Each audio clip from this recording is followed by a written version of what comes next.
Everyone, welcome back to my plant journey. My name is Jeremiah Barbosa, and my plant channel is Plant Lady on a Mission. Today, I am going to be talking a little bit about my upbringing, but before I start there, I just want to share with everyone, I am not originally from Springfield, Massachusetts, right? And so when I moved here, it was due to a domestic violence situation. And a lot of people don't know my story, right? They meet me and they're like, they think I have it all figured out. They have their own idea of who I am, but don't understand why I do what I do. Where's my passion from? And really my passion lies in just having a heart of gratitude. If it wasn't for God, I honestly would be in jail or dead. So a lot of you know that I'm a huge advocate with ending the stigma associated with mental health. And so with that, after this video, hopefully you'll understand why it's so important for me to do the work, but also share my lived experience with you.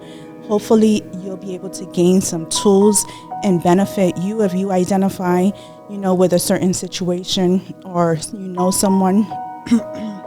Excuse me.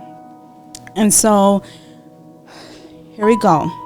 I will like to disclose that this could be triggering to some, right? And so please take care of yourself. But here we go. I was born in 1981, so now everyone knows my age, right? I just dated myself. I know the Lord's been great with me, and I've aged gracefully. So what I would like to share is from, okay, we're back. And so I want to do this as natural as possible. I talk a lot with my hands, and I'm still on a healing journey, right? As I overcome and have overcame a lot of obstacles, there's still triggers that I'm healing from, right? And there's still moments where I need to take a break. So if I say I'm gonna time out, just so you know that I need a few minutes for myself to regather my thoughts. But I really do think there's a lot that I've been able to overcome by the grace of God. And I do think as I do my work and share with other women, they've given me feedback and how encouraging, what a blessing I've been to them. And so that's really the idea behind this, is to help other women. As I mentioned, I am not originally from Springfield, Massachusetts, and again, by the grace of God, I am here today. So I was born in 81, and 6 months after I was born, my father left. He abandoned me and my mom.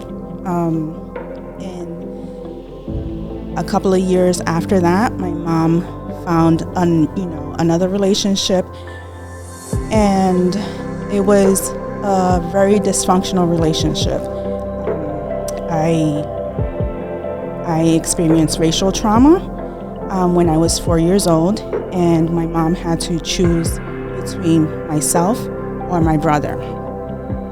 And so when I talk about racial trauma, and I bring that into the work I do in health equity, racial equity, that's where that comes from. Because when we did try to reach out to the police station and get help, I still remember as if it was yesterday, the police officer telling my mom and me to get out the police station and to take her sick daughter. And so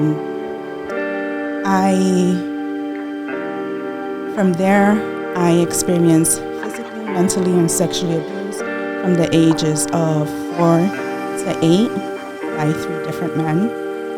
And that really, the reason I'm being so open is that, again, when we talk about trauma, when we don't address something, we start to think first that it's the norm, right? Like I did something to deserve this, or that this is what life is going to be.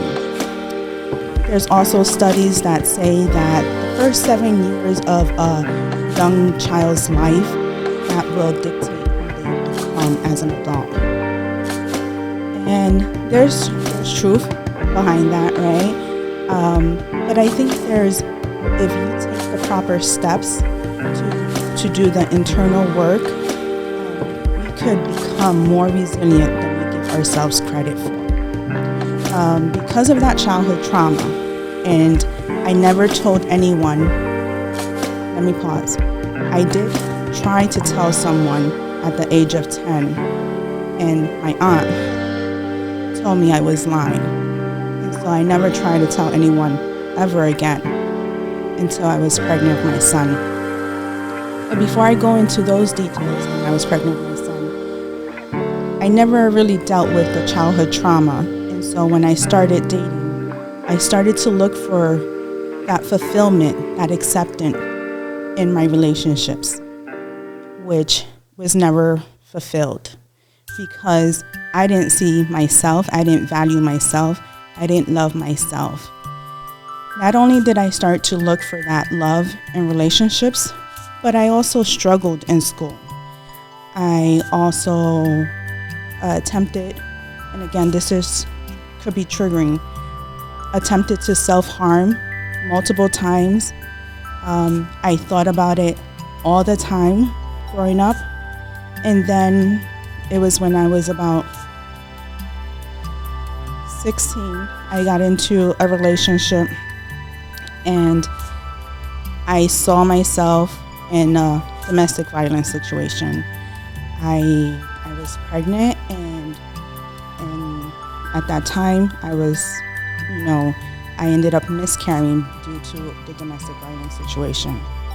And I left that relationship and entered the relationship with my son's biological father, which was also very dysfunctional. And what I would say is that, I'm going to take a break. All right, we're back. Thank you for understanding and staying in tune.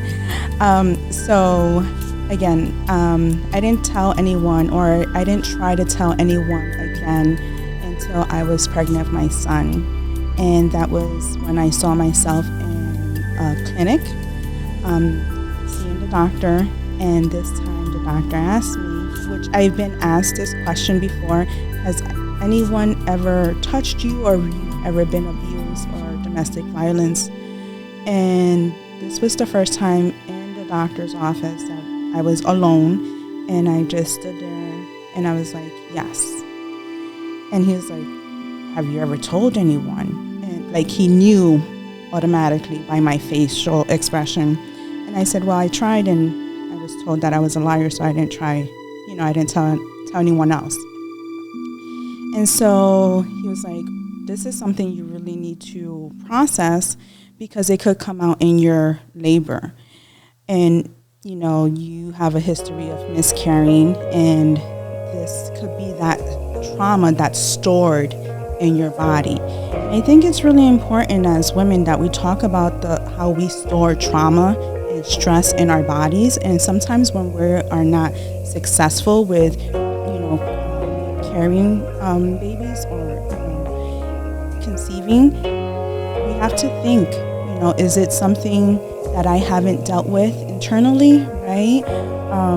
Not to put blame on us or anything, but just something to be aware of. If, you haven't shared anything with, you may want to consult your doctor and let them know what you may have went through. So that's when he mentioned to me that I should really, try to talk to someone and get some help. So that's when I reached out to my mom and I told her. And so I had mentioned last time that my mom will be on at later on, and she will be able to, give her response to what I just shared. So I'm going to pause there, right? But what I want to say is that with all the dysfunction, right, I will also say I was raised by a single parent. There was addiction present in the home, and I know what it's like to depend on a system that was not created for Black and brown people, right? I know what it's like to sleep in a park bench. I know what it's like to get to shelter and be turned away and say it's 4:15, curfew's at 4. And all of these systemic and structural barriers that people in power put, right?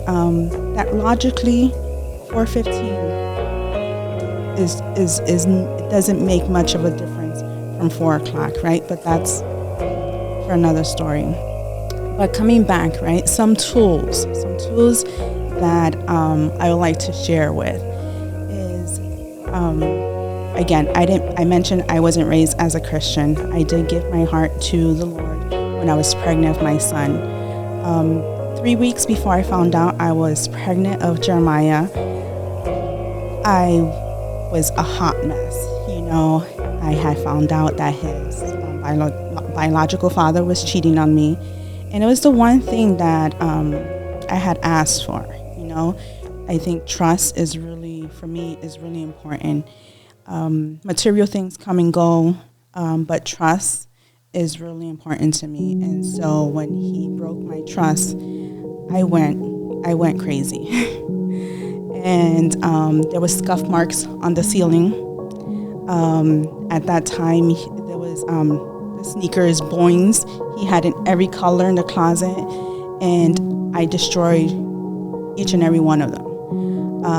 Everything I got my hands on, I destroyed. A couple of weeks before that, him and I got into an argument. And this is where I knew intuitively that he was cheating. It was Valentine's Day, and my birthday is the 16th. And so when I got home, there was 2 bouquets of roses, and he didn't expect me to get home early. And so when I questioned him, he got upset. And just so you know, he is paralyzed from the waist down. So I was sitting on the bed, and when he came to the bed, he put he nudged me. And I just finished mentioning everything that I went through as a child. And the one time I tried to tell someone at 10, didn't believe me. I saw all of that flash before my eyes, and I took his face and almost put him through the wall. And that was the first time I felt that rage, right? Which we know it's called PTSD, right? But that childhood trauma, what we don't address, ends up coming out in other places, right? So a lot of times we talk about behavior, as I do behavior analysis, right? And I analyze people's behavior, and we talk about peeling back the onion. But the root cause of that behavior was because I never process what had happened to me. And so I was triggered, right? And then everything spiraled from there. 3 weeks. It was like 3 weeks, and I couldn't, it went by so quick, and I was feeling nauseous and spitting, and I couldn't taste, I couldn't eat anything. And everyone was like, "You're pregnant." And I was like, "No, I can't be pregnant. My life is upside down right now. I can't be pregnant right now." And sure enough, it was my miracle child. But what happened from when he put his hand, touched my face, to 3 weeks later, me finding out, was me calling out to God. That day that I broke everything within my room, I called out to God and said, "Lord," I said, "God, I don't even know if you are real. I don't even know if I believe in you. If you are real, you know the life I've had, and you know what it would take for me to turn my life around." A couple of days, I found out I was pregnant, and I was like, "Ooh, definitely can't raise a baby like this," right? And sure enough, that's when I started to prioritize myself, and was like, I need to get my stuff together for me. And it wasn't right away that I moved to Massachusetts. I did try to stay in New York for a little bit, but I'm going to pause there in this video because I do want Jeremiah to be part of that when I talk about from when he was born until about when I am now in that video. So I do want him to be part of that video.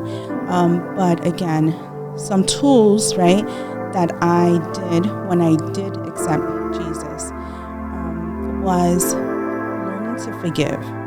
Learning to forgive for me was huge. And it took me about 5 years to really be able to talk about what had happened to me without breaking down.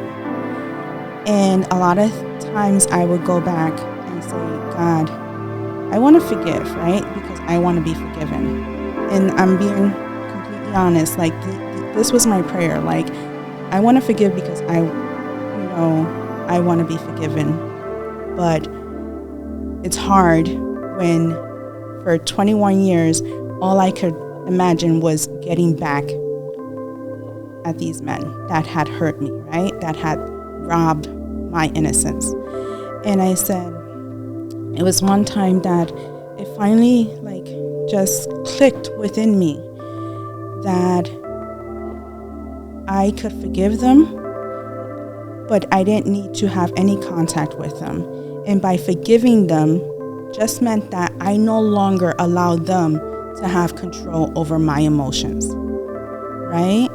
And so when I continued to work through that, and anytime I was triggered or something came up, I would remind myself I forgave them.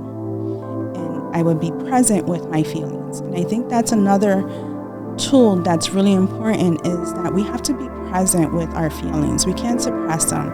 There's a saying I like to say is that what doesn't speak bleeds, right? So going back to when I was a child, to my reaction with Adam and how that came out, right? Because I had suppressed those feelings for so long. And a lot of times we see that in behaviors, right? We suppress things and then we are moody, we have pain, and it's because we are not being honest with what is going on with me. Why is this affecting me?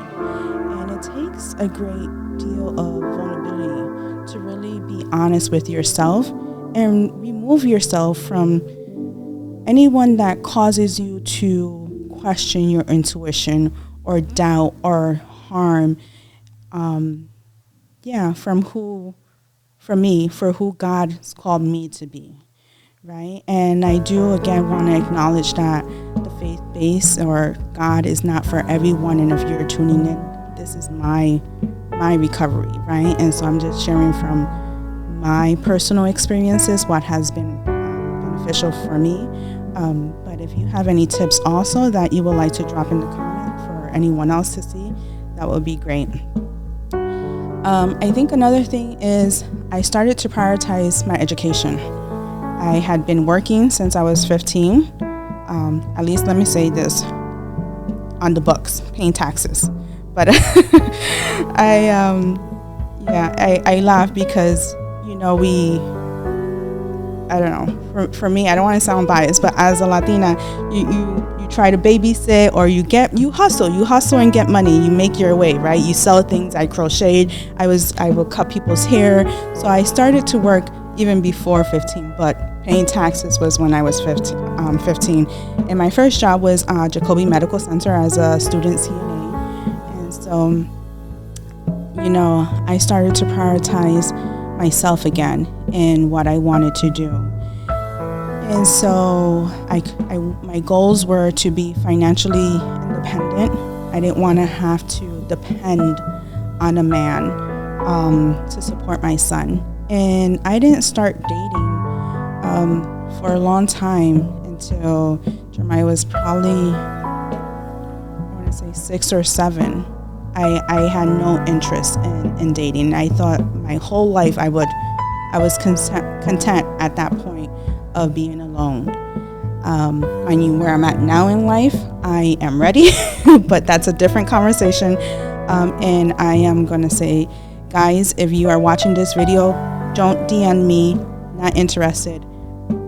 I'm waiting on someone specifically, okay? So please be warned. I will block you. So I'm laughing with my brothers in the background. But again, so I went back to school. I started to focus on some goals and what I wanted to do in my career. And so part of what I wanted to do in my career was actually sharing my story to help empower other women, that you're not alone, that even as a single mom, my son's 22 now, and it's a different parenting now. That's going to be for another video, not for today. But so education, career, and exercise, right? I think I had shared, I struggled with a lot of self-image, and people will be like, oh, you're so beautiful. And people could tell you all you want, but if you don't feel it in here, that's healing that needs to be done, right? And so I needed to work a lot within me, in my acceptance, my confidence in who God's created me to be. And so I started to eat healthier, get more into nutrition. I started to really work out. I trained for a fitness competition that was in Vegas. I didn't end up going because I tore my meniscus, but again, the whole point is that I started to focus more on me and really focus on the whole body, mind, spirit component. Okay, I started to also get more connected with the church and that support group that was able to also connect with me, and I was able to have those relationships. Relationships for me are really important. God did not create us to be silo, independent, as regardless of how society tells us, we were not created to be alone. Okay, I'm not saying that everyone has to be married or anything. Maybe, if God's called you to be single, that's you, but we still need healthy relationships for connections. Okay, so that's huge on me. And then community is such a huge thing for me. Being involved, being able to serve, right? Again, that comes from a place of gratitude. Like, these are things I've overcome, and I want to be able to inspire others and help others. I also want to say that my plant journey, right? I just remember always anytime I was in the garden with my mom, I knew I was safe. And so that's part of my plant journey and my healing journey. So it's also co-regulation, because you use your 5 senses. I have a lot of Hoyas. For those that have seen any of my collections, you know that most of my plants are Hoyas, and they bloom. And so you can smell them, but you can see them, you can touch them. The only thing, you can't hear them, right? But you use your senses to co-regulate. And so that's something that I also use in my healing journey. So I think that is going to be it for today. I do want to give a shout out to, I had said that I will be promoting some local businesses. So today's outfit is by Match Collection, and I will put all her information in the description. And also, I want to give a huge shout out to, because I have really thin hair, and my brother from church, KJ, has this organic gains, and I have a little remolino collop that was thinning out, and it's grown in. So I will put his information also in the description down below. Please, thank you so much for tuning in. If you watched the whole video, please give it a thumbs up, leave a green heart. I don't know, it helps the whole algorithm. And again, my goal is to be able to get enough followers so like that I could drop some merch, and all those proceeds will go towards my niece's business in Puerto Rico. All right, thank you so much for tuning in. I appreciate you. Please like, share, subscribe, and I'll see you in the next one.